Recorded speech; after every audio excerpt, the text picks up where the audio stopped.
बसवनगर या ठिकाणी मंगळवार दिनांक 20 फेब्रुवारी 2024 रोजी रात्री 9च्या सुमारास सोलापूरच्या दिशेने चुकीच्या बाजूने जात असताना कार क्रमांक MH08Z2572 आणि मोटरसायकलमध्ये भीषण अपघात झाला. अपघात एवढा भीषण होता की मोटरसायकल चालक निजाम हुसेन शेख वय 33 राहणार मंद्रुप तालुका दक्षिण सोलापूर यांचा जागीच मृत्यू झाला, तर पत्नी गुलजार निजाम शेख वय 27 या गंभीर जखमी झाल्या. मुलगा बंदेनवाज निजाम शेख वय 13 महिने हा गंभीर जखमी आहे. घटनास्थळी स्थानिक पोलिसांनी धाव घेतली. पुढील उपचारासाठी सोलापूर सिव्हिल हॉस्पिटलला हलवण्यात आले आहे.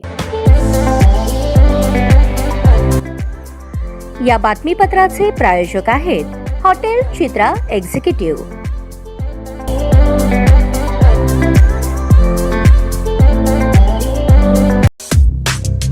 या बातमीपत्राचे प्रायोजक आहेत विराज मॉल.